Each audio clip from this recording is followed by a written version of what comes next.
फिर उसका जैसे, तो फिर ये जो ब्रह्म वाली बात है, इस फिलॉसफी को कैसे कहते हैं आप, क्या है, किस तरीके से इसको सुनना चाहिए, नहीं सुनना चाहिए, या इसे, इसके लिए ध्यान क्या तो है, मैं तो ये कैसे? कहता हूँ मुझे भी नहीं सुनना चाहिए।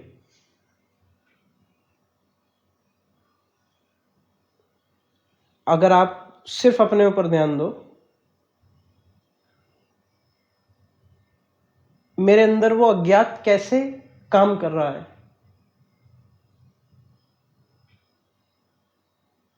तो आपको इस सब की जरूरत नहीं पड़ेगी। आपको मेरी जरूरत अभी क्यों पड़ रही है?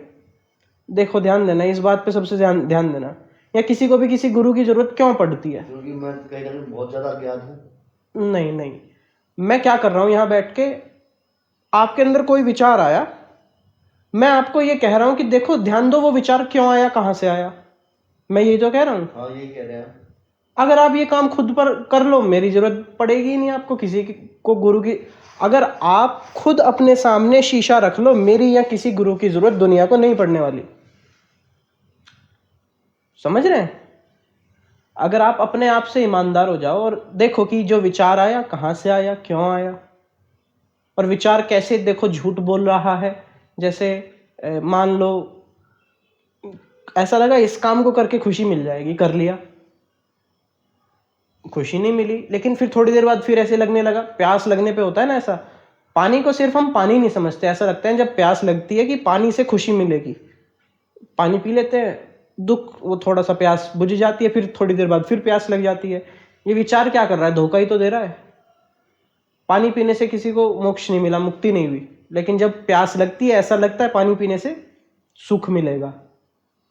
आप जब आप अपने सामने जब शीशा नहीं रख पाते, तो आप लोग मुझ जैसे लोगों की तरफ दौड़ते हैं। दौड़ना सर मजबूरी इसलिए है कि जैसे आपने रामायण की बात करी थी पहले, कि रामायण में क्या आप विरोध कर सकते हैं, दुनिया चौकोर है, तो शायद मैं नहीं कर सकता, पाप लगेगा, या मैं कॉन्फिडेंट नहीं हूँ, मैं ये कह रहा हूँ कि हाँ जी ये काम ये मैं करता है, सही हाँ, करता। रामायण में मैंने आपसे ये कहा था कि रामायण में एक जगह ऐसा है कि ऐसा वर्णन मिलता है कि धरती जो है हाथियों पे टिकी है, या धरती के नीचे हाथी है, जबकि ऐसा असलियत में नहीं है। अब जो, क्योंकि ये रामायण जो गहरे से पढ़ेगा उसको इस बात का पता होगा, तो हम खुल के कह सकते हैं कि जैसा आदमी से थोतली पड़ी है, हाँ, वो यही कहेगा, वो ये नहीं हो सकता, बात सही हो, कोई तथ्य हो, कोई तो कोई इसका लॉजिक हो, ऐसा तो मत इस जो कोई भी ग्रंथ आप पढ़ो, ग्रंथ पढ़ने की टेक्निक होती है एक,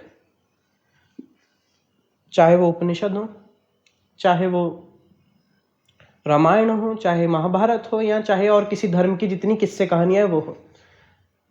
हर धर्म में आपको ऐसे लोग मिल जाएंगे जो ये कहेंगे जो हमारे धर्म में लिखा है सब कुछ सही है, लेकिन जिन्होंने वो किस्से कहानियां कही और लिखी, उनका ये बिल्कुल भी लक्ष्य नहीं था कि वो आपको बाहरी दुनिया के बारे में कुछ बताएं।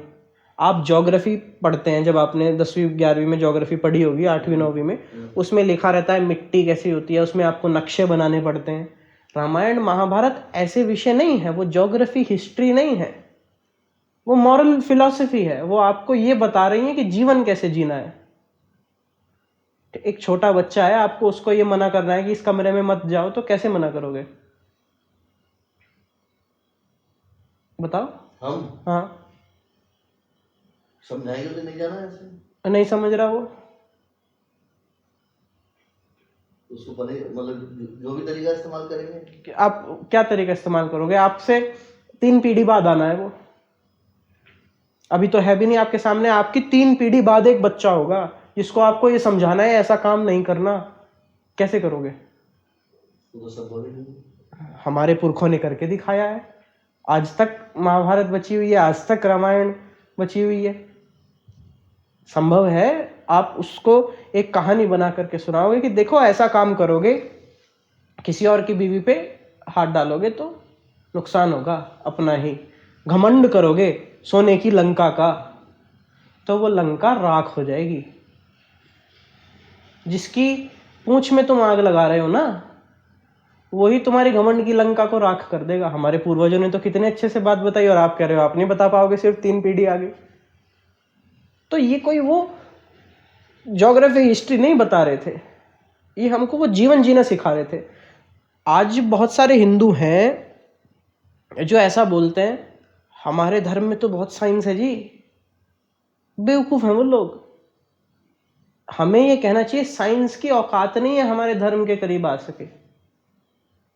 जो इंसान ये कह रहा है कि हमारे धर्म बड़े साइंटिफिक हैं, वो साइंस को ऊपर रख रहा है या धर्म को ऊपर रख रहा है? साइंस को ऊपर रख रहा है, क्योंकि वो तो अपने धर्म को गौरवान्वित अपने धर्म से वो इसलिए हो रहा है कि उसका धर्म साइंटिफिक है। साइंस से हमारे धर्म का कोई मतलब नहीं है जी। ये साइंस 200 साल पुरानी है, 300 साल पुरानी। हमारा धर्म तो ये बता रहा है कि साइंटिस्टों को साइंस का इस्तेमाल कैसे करना चाहिए। हमारा धर्म हमें मूल्य की शिक्षा दे रहा है। लेकिन बेवकूफ लोग तुले हुए हैं ये बताने को कि देखो हमारा धर्म, हमारे वेद बहुत साइंटिफिक है। मेरा ये मानना है, जहां तक मेरी छोटी बुद्धि और जहां तक मैंने थोड़ा बहुत पढ़ा है उस हिसाब से, कि ये कहना अपने ही धर्म की बेइज्जती है कि हमारा धर्म साइंटिफिक है। हमारा धर्म तो हमें जीवन कैसे जीना है वो सिखा रहा है। आज धरती से सारी साइंस मिट भी जाए तो भी इंसान के सामने ये सवाल रहेगा, जीवन में कैसे जीऊं। इस सवाल का जवाब दे रही है रामायण और महाभारत, ना कि ये दुनिया कैसी है। रामायण महाभारत ये नहीं बता रही है दुनिया ऐसी है, ऐसी है, ऐसी ना। वो तो जीवन कैसे जीना चाहिए आपको ये सिखा रही है। आप एक कहानी बनाओगे अगर आपको किसी बच्चे को कुछ सिखाना है,